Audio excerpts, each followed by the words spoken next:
Praise the Lord. Praise the Lord.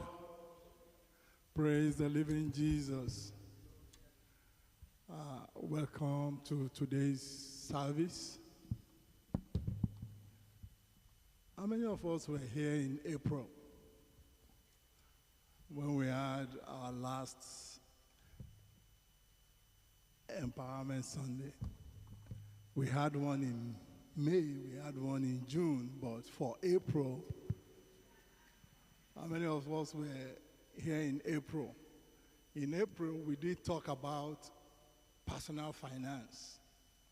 And for those that were here then, we had a very fruitful discussion. Today, we are going to go a step further, and we are going to try to see what we can do with our personal finance. And I have two big guys that will help me today. Let's start with the lady. We have Dr. Ase.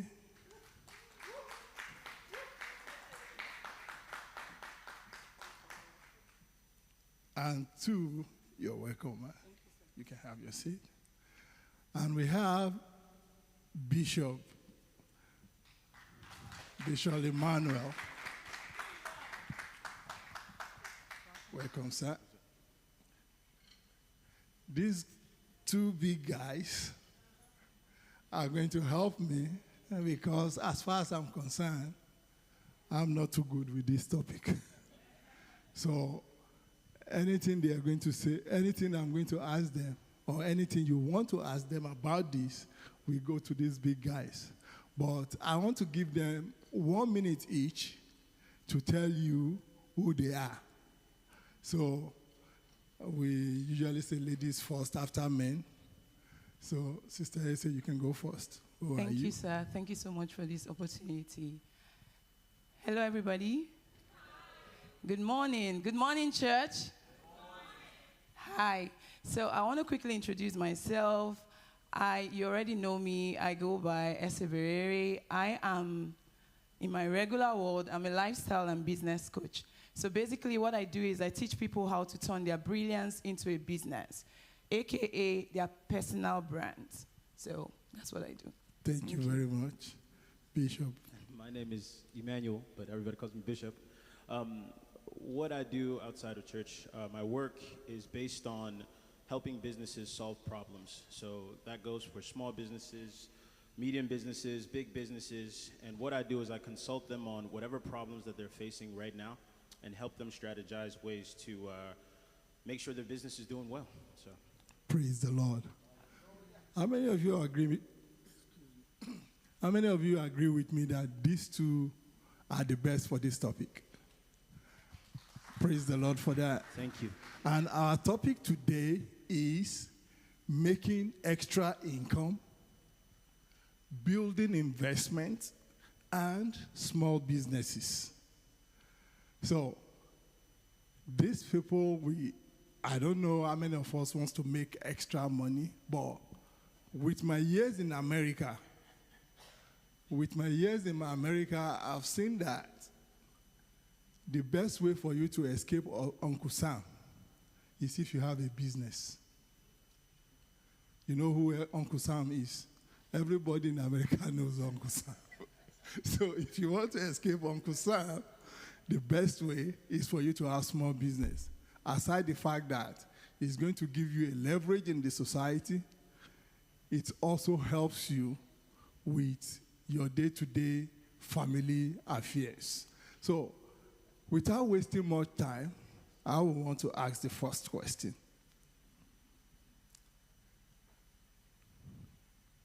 What do we call small business?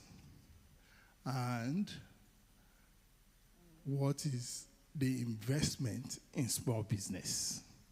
Any of you can take it. I won't be sending, I have a lot of questions that I won't be allowing both of you to take the same question at the same time. So anybody that wants to go first. The first question is probably the most important question that we could first address. What is a small business, right? And the reason why we need to address this one first is because that answer can be very, very wide. Are we talking about revenue, how much the business makes per year? Are we talking about number of employees? Are we talking about locations? There are so many ways to answer that question. I've seen small businesses that do $5 million a year, small businesses that do $100 million a year. You know, so that question is going to be dependent on you, the business that you are in, and the industry that you serve. So, you know, when we talk about small, it's usually we're just talking about, you know, the mindset of the business and the problems that they are solving right then and there. So the difference between a small business and, let's say, an enterprise business, this is very, very important because small business owners get this wrong, and that's what leads to that statistic that you hear that businesses fail in the first 5 years because they get this wrong, right? Small businesses are boutique problem solvers, while big businesses are people that have found a problem to solve and they've multiplied how they solve that problem for a mass of people.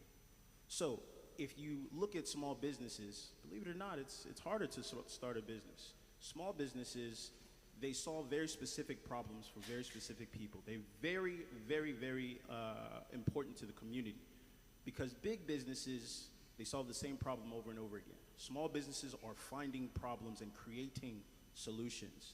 So small businesses are the future. Big businesses, they just innovate the future. This is very, very important. Thank you very much. He says it's very hard to start a small business. I should change that. I don't want people to think that it's hard. It's not hard, but we'll talk about it. Okay. So let's go to the second. Please, when you have a question, you can stop me. We will take your question because it is more of the audience than me asking the question. This is to benefit all of us, but I am just trying to put things out there so that all of us can have a picture of what we are trying to discuss. So the next question will be, what type of small business do you think one can go into around here?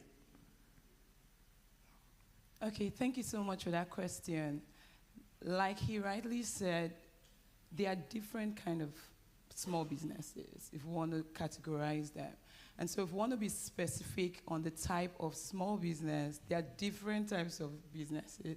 So it will depend on interest. It will depend on what the goal is, what you're trying to achieve, like the long-term goal. And there are, you know, you can go into investment as a business, for instance, right? You can start a side, what we call, you can use your passion. You can, you know, find something that you're passionate about. I believe that whatever you know how to do, whatever you like, or whatever you do, you can actually package that, or what we call in business, brand it and make it a business, right? So that's something. So you can be looking at your skill. What are the skills that you have? What are the knowledge that you have?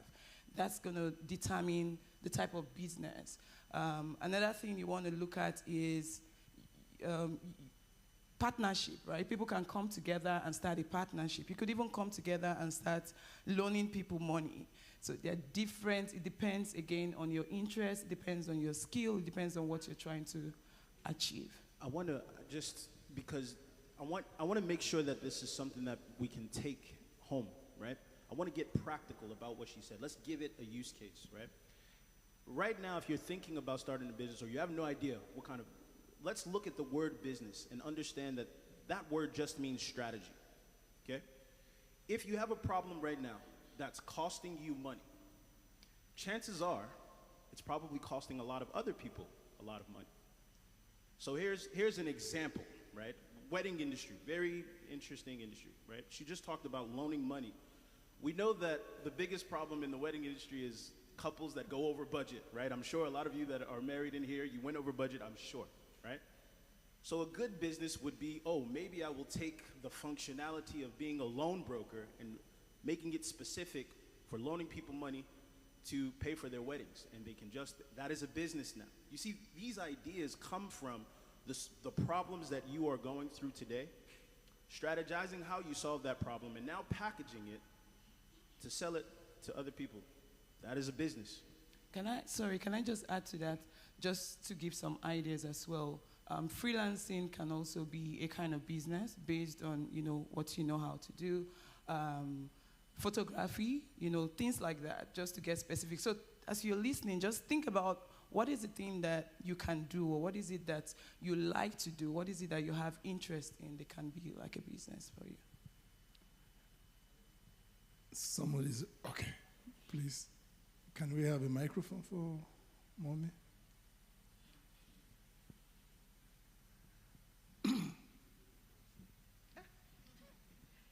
Do you think that the most beneficial small business is to look at your environment and see where there's a need, and then build your idea around what your particular community might be in need of that someone else isn't already doing?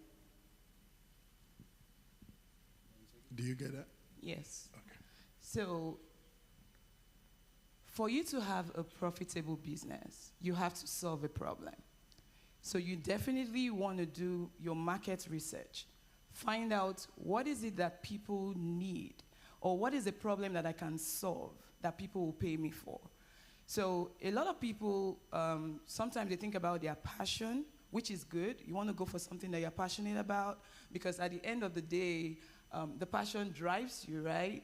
But if your passion is not profitable, which is why you need to seek expert advice, right? If your passion is not profitable, then that's where what do they call it? The rubber meets the road.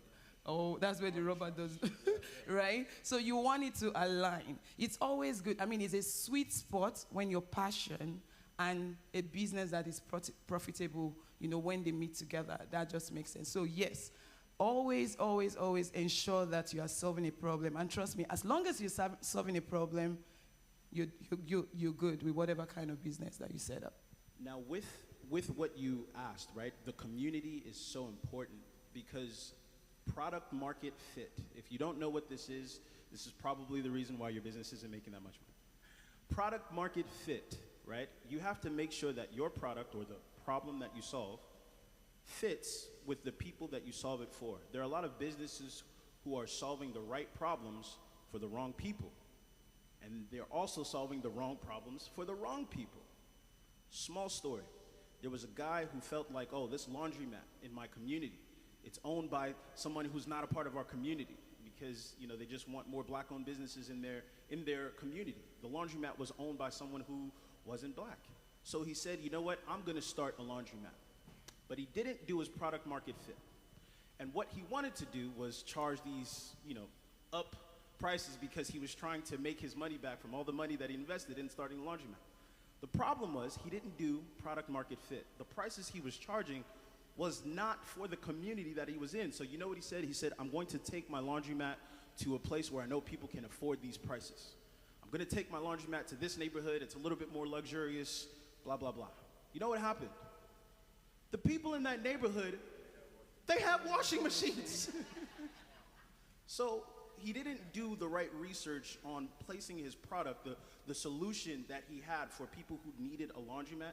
He didn't place it right. And this is, again, the strategy was off.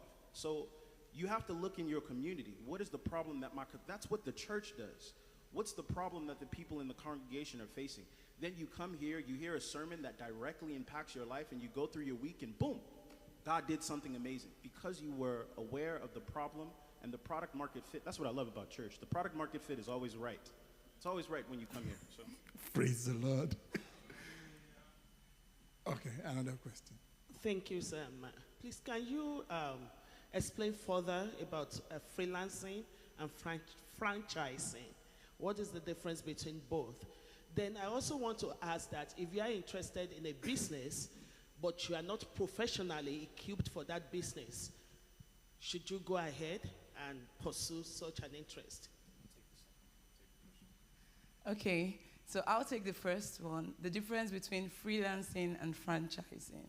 Okay, so freelance is whatever things that you can do. For instance, if you know how to write, right? You want to set up yourself up, you want to set yourself up for success by, being in platforms where you can sell that expertise or that knowledge, okay? If you know how, like I just talked about photography as well, right? So think of if you know how to cook, things like that. Freelancing, they're most times affiliated with things that we can do online. We all know that we're in a digital world right now, right? So you can set up your business online, digital skills that you have that you can sell. The good thing about setting it up online is that you're not restricted, right? You can be here in Nashville and be serving people in the UK, right? You can serve people in Nigeria. People in Nigeria can also serve you as well. So like VA services, right now I have a VA that works with me, right? But a lot of times I'm asking myself, and my VA is in Philippines, I wish that there was somebody in Nigeria that I can employ and pay that, because the reasons why we are recruiting from Philippines is because labor is cheaper, right?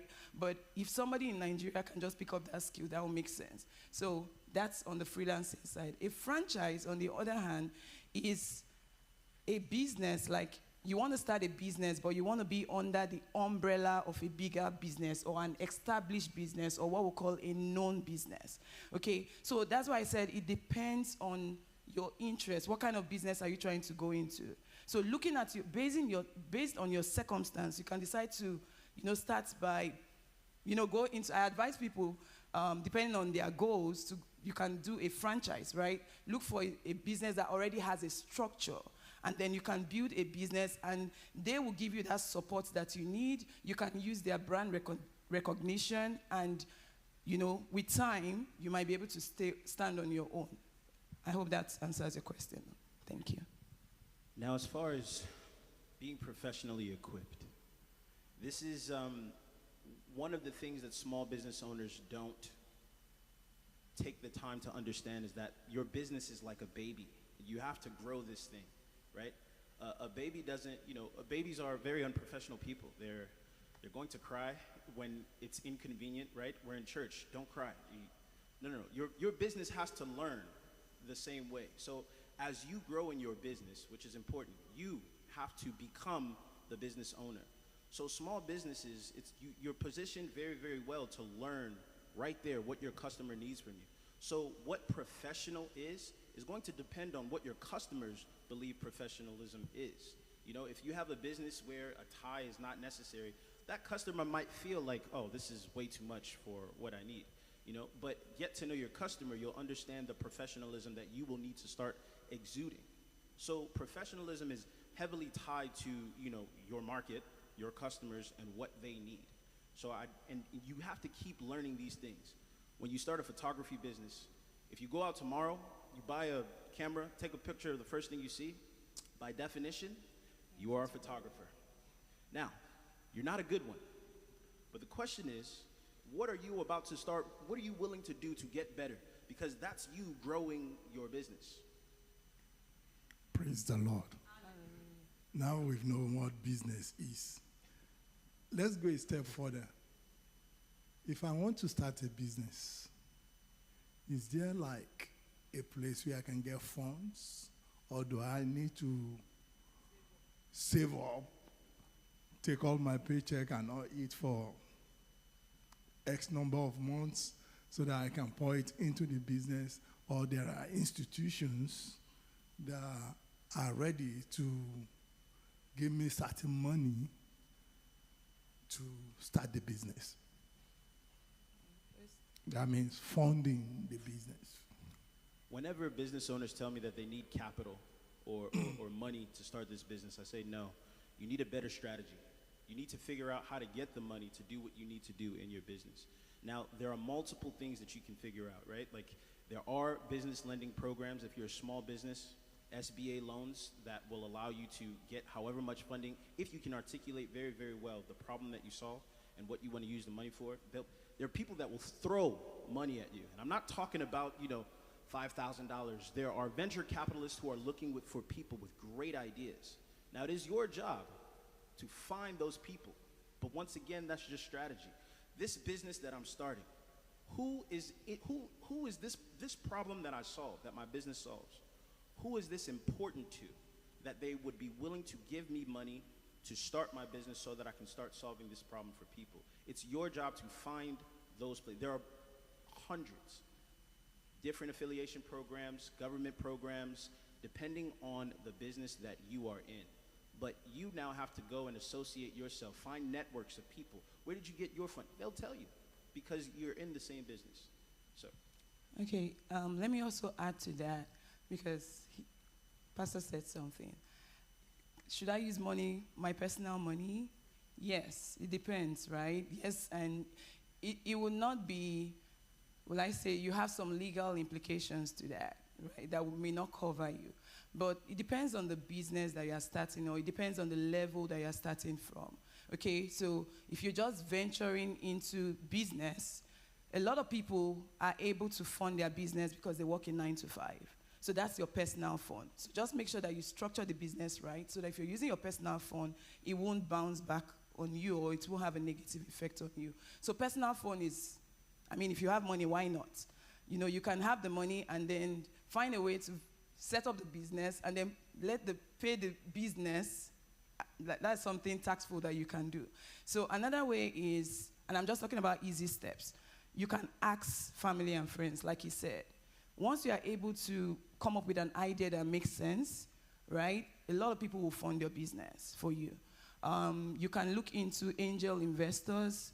Angel investors are, some guys are so wealthy, they have money, and they're looking for business. Like if you come up with a very great idea, trust me, they'll fund you. But at the end of the day, you have to tell them what the business, how they will profit from the business. They might need some equity, right? So things like that. Another way you can raise money for your business, if you set up your business right, you can actually get grants. The good thing about grants is you don't have to pay it back, okay? So you can apply for grants. There are organizations out there that will give you grants. Then, of course, the bank.